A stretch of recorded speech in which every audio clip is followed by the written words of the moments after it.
queridos, cheguei! Então vou começar explicando uma coisa pra vocês. É assim, ó. Justo hoje que eu peguei meu óculos original, o meu mesmo, passei batom, era dia de eu estar aqui de máscara. Hoje é o dia da máscara. Mas ó, eu passei batom porque venta tanto aqui em cima, um frio lascado que eu tô sentindo. Mas não há de ser nada. Olha, como que eu posso viver sem vocês? Eu não aguento mais isso, não aguento mais isso. Bom, vocês sabem que eu conto meus furos em público. Então vamos começar pelo começo, vai. Que tem muita coisa pra falar e não pode ser muito longo o vídeo. Segunda-feira, eis que eu ligo pro Juan e falo pro Juan assim: Juan, amanhã tem a primeira aula de geografia.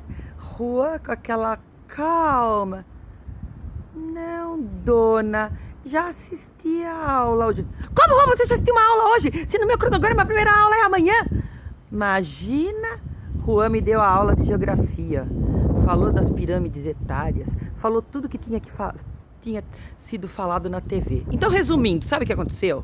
Mudaram o cronograma da semana e fizeram uma coisa errada. Nós temos 3 aulas de geografia de 8ª série nessa semana e roubaram uma do 9º ano, então ficou uma pro 9º e 3 para vocês. Então eu vou tentar fazer um resumo para vocês do que foi dito. Bom, as pirâmides etárias a gente não trabalhou em cima desse assunto ainda. O que é esse assunto? São os aspectos da dinâmica demográfica de uma região, de um país, de qualquer lugar que seja do planeta, tá? Então, qual é a dinâmica demográfica hoje do Brasil? Nós estamos numa transição demográfica. Então, o que vai ter que saber dessa aula? Vai ter que saber transição demográfica, vai ter que saber pirâmide etária e vai ter que saber as faixas etárias. Então, vamos lá. A pirâmide é uma pirâmide mesmo. Depois eu vou passar para vocês a tarefa para vocês fazerem busca. De um lado fica homens e de outro lado ficam mulheres. Geralmente ela é pintada metade de azul e metade de vermelho. Não precisa explicar isso, né? E o formato era de uma pirâmide, cuja base é maior e o topo é menor. Era quando a gente tinha uma população de crianças e jovens, quando a maior parte da população era de crianças e jovens, tá? Então, o que são crianças, que são jovens, que são adultos? Então, ó, de 0 a 19 anos são crianças e jovens. De 20 a 59 anos são adultos. Eu sou adulta ainda, hein? Tô com o pé caindo para fora, mas eu sou uma adulta. E a partir de 60 anos são idosos. O que é uma transição demográfica? Uma transição demográfica é quando o conjunto de uma população passa de uma faixa etária a predominar a outra. Então vamos lá. Lá na época vamos até misturar os assuntos então. Lá na época das migrações, quando chegaram os imigrantes aqui no Brasil, ó, a minha avó veio da Espanha. O meu outro vô com a minha outra avó, eles vieram da Itália. Eu tenho italiano com espanhol misturado.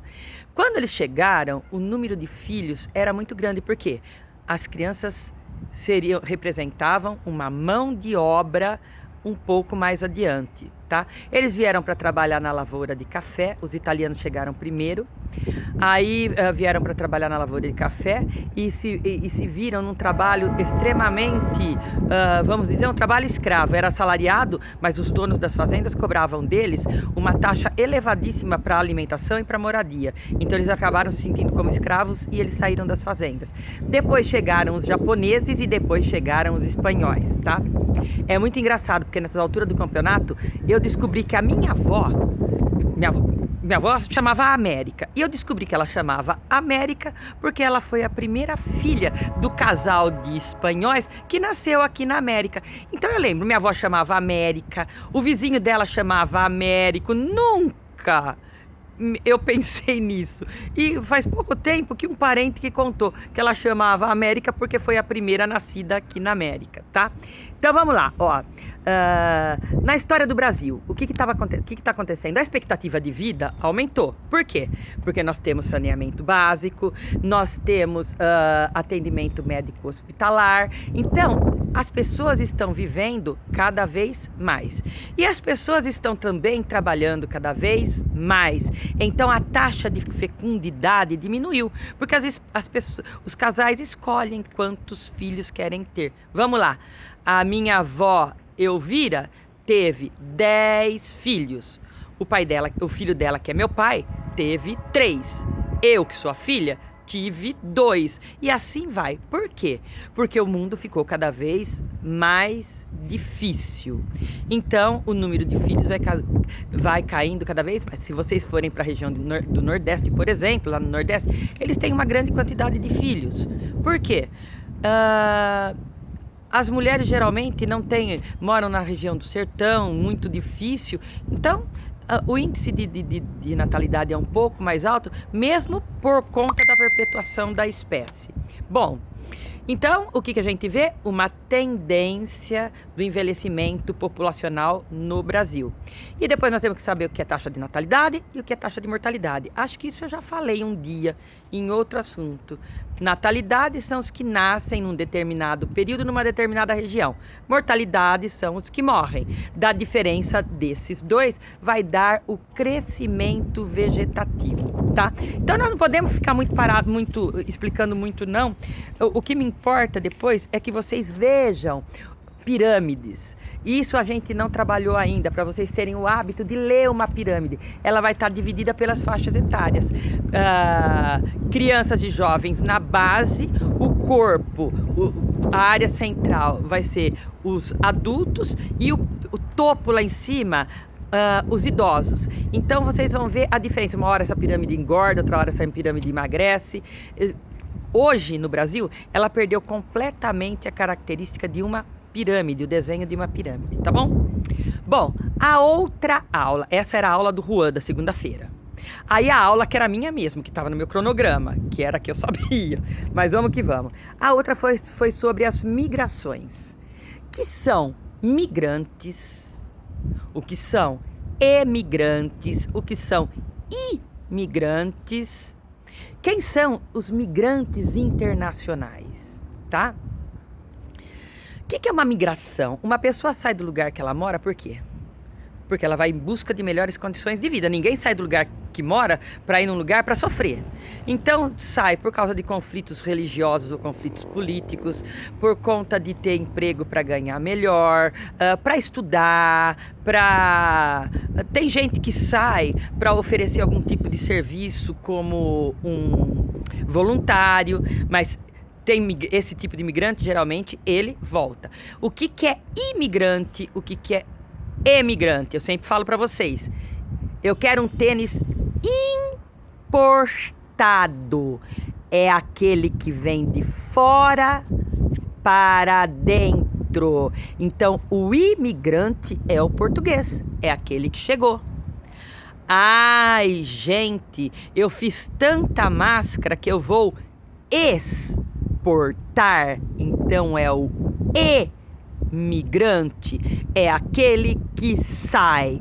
Quem é o migrante? É aquele que sai, no nosso caso, de uma cidade para outra, de um estado para o outro, que circula dentro de um próprio país ou de uma região. Quem é o migrante internacional? É aquele que vai embora e que fica de um país para o outro, anda de um país pelo outro. Eu tenho dentro da minha casa um exemplo típico. Meu filho é um migrante internacional.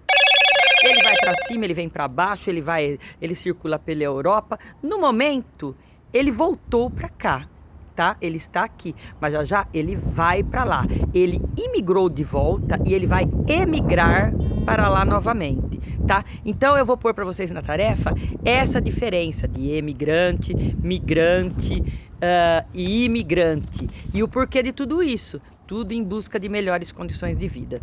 E por fim, a última aula que foi agora, que foi hoje, é sobre o continente americano. Misericórdia. Foi a última tarefa, a atividade 1 que nós fizemos e a última aula que nós tivemos em sala de aula antes de eu dizer que tinha que fazer a prova porque ia acabar parando a aula e parou uma semana antes do que eu imaginava, mas vamos lá.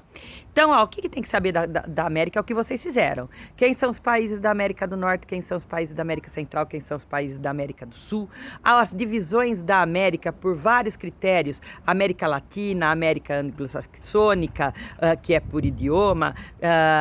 Tem uma coisa interessante que ele falou, que eu acho que eu esqueci de falar para vocês. Os países que são pertencentes às ilhas da América Central, todos eles são os países do Caribe, tá? Eu acho que isso eu não lembro de ter falado para vocês, tá? Aí, ele põe 3 mapas na aula.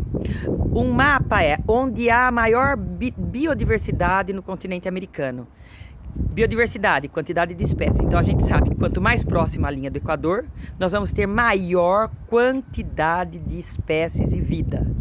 Quanto mais próximo aos polos, nós vamos ter menor quantidade de espécies e de vida. Então pensa, sempre eu falo das árvores da floresta amazônica e das estepes, que são as vegetações rasteiras e as vegetações rasteiras que a gente tem nos polos. E aí a gente vai ver a quantidade dos animais também, tá?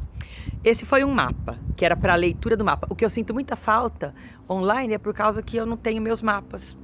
Eu vou trazer uma vassoura junto para pensar que é meu mapa. O outro mapa foi a densidade populacional no mundo. Geralmente, a concentração populacional, principalmente na América, está na faixa litorânea, porque o imigrante chegou no litoral. Do litoral vai adentrando ao interior do continente e mesmo assim, olha pelo Brasil, aonde tem as maiores concentrações de população, na faixa litorânea. Tem no interior do continente, mas aonde é mais denso é na faixa litorânea mesmo, por conta da nossa história. Temos também, falando em densidade demográfica, temos também os vazios. Onde estão os vazios demográficos? Nos desertos e nas áreas cujo clima é muito intenso, por exemplo, frio. Ele dá o exemplo, por exemplo, do Alasca e o norte do Canadá na América. Uma região pouquíssimo habitada, por quê? Porque é muito frio, um inverno muito rigoroso na grande quantidade, na maior parte do ano, tá? E o terceiro mapa foi o mapa da desigualdade de renda.